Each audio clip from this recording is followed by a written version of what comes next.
After making its way to the Division III Super Bowl last year, Moses Brown finds themselves in the same game a year later, except in Division II against the Shea Raiders. We're here at Cranston Stadium, and we'll have the highlights and more coming up at 7. Usually Final Four hopes here in Providence are reserved in March with the men's basketball team, but here in December, it's the men's soccer team doing just that. We're here at Cranston Stadium where the Shea Raiders are taking on Moses Brown. The Raiders in their first title game since 2006. Should be an exciting one. Back to you, Frank. For the last 100 years, it's predominantly been Cranston West with the upper hand in this rivalry, but lately, it's been all Cranston East. So what's up next for the Indians? Well, their first trip to a Super Bowl in 7 years and a chance to play at the home of the New England Patriots, Gillette Stadium. 2 months ago, fans across all of New England were ready to call Tom Brady's career over, but now, could it be that we're ready to call him the league MVP?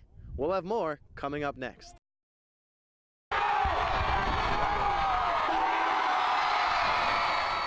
This is what being a Dartmouth football player has sounded like this month.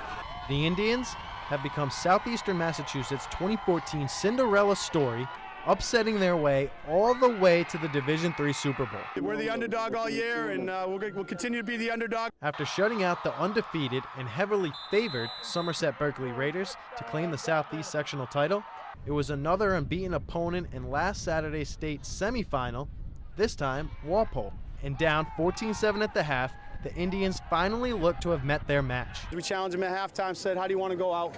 You know, you get 22 minutes to prove yourselves. And did they ever. Down 16-7, facing 4th and 6, with less than 3 minutes in the game, Blaine Almeida coolly found Jack McCabe for the touchdown, cutting to within 3. On the ensuing kickoff, Dartmouth recovers the onside kick, and in the final minute, McCabe running in the game winner, an unbelievable comeback for a 2016 victory. I don't know what just happened, to be honest with you. You guys could probably tell me what happened. No words can describe it. It's just a dream come true. From the beginning, I knew we had a chance to do it. I know we stayed strong throughout the whole game. We're a tough team, so I knew we had it. So what's up next for the Indians? Well, their first trip to a Super Bowl in 7 years and a chance to play at the home of the New England Patriots, Gillette Stadium. It's just like a childhood dream, growing up watching the Patriots every day and just knowing that you get to play where they play every single Sunday. It's amazing just being able to step on the same field as like my favorite quarterback, Tom Brady. And Dartmouth hopes to leave Gillette Stadium in Tom Brady fashion with the title a long time in the making. Since my senior year in high school when I played for Dartmouth High, it's been 30 years since we beat Foxborough in 1984. It'd be awesome. I mean, just want to win. Let's just get it done. And come December 6th, the only thing standing in the way of that will be Melrose. In Brockton, John Scheidler, Sports Team 10.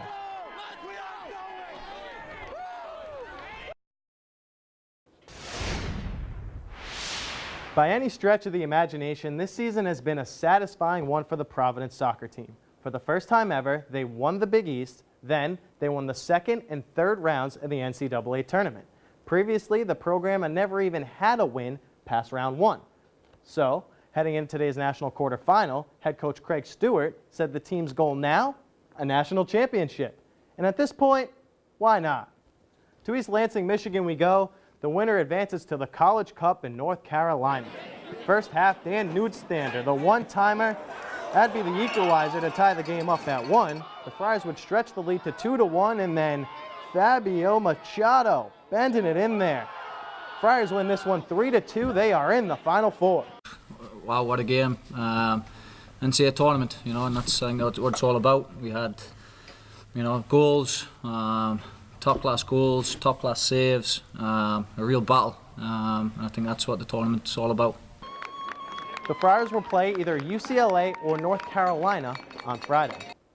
And speaking of soccer underdogs, in 2009, Revolution forward Charlie Davies was on the verge of playing in the World Cup.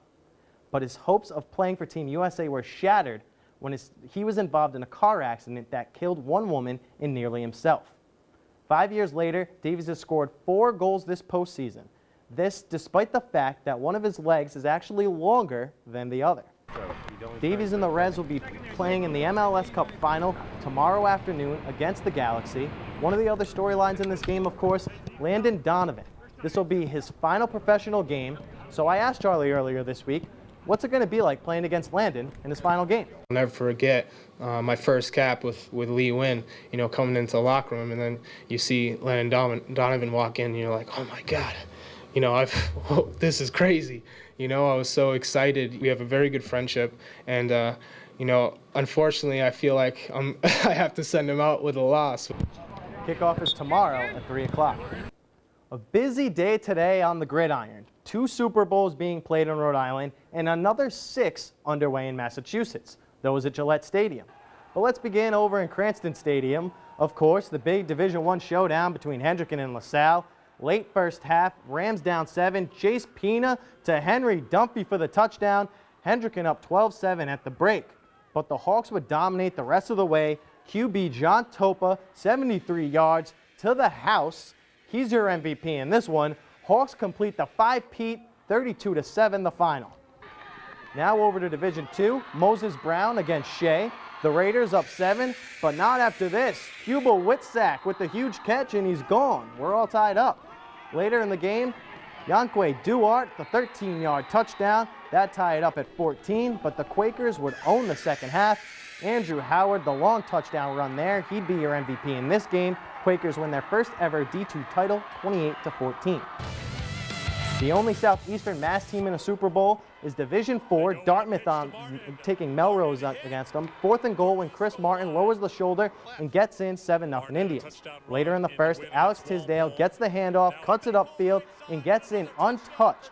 That would make it 14-zip. So right now, it's 14-7, third quarter, final details coming up tonight at 11. Oh, and by the way, the Patriots will be visiting the Chargers tomorrow. Now, since 1950, Tom Brady has the best record among any QB with at least 25 starts. But believe it or not, San Diego's Phillip Rivers has the second best. Should be an interesting duel Sunday night as the Patriots try to avoid back-to-back loss for the first time since 2012. And you can see that game Sunday night right here on NBC 10, and then stick around for First and 10. All the highlights and post-game press conferences, that's tomorrow after our late night newscast. Finally tonight, the 16th ranked Providence hockey team hosted Northeastern this afternoon. Second period, Colton Saucerman lights the lamp there for the Huskies to make it 1-0. And then later, Zach Aston Reed gets the feed for a second score. Northeastern goes on to win it 2-1. Brown also beat RPI, and the Bruins play the Coyotes later tonight. That's it for sports. I'm John Scheidler. Have a great night.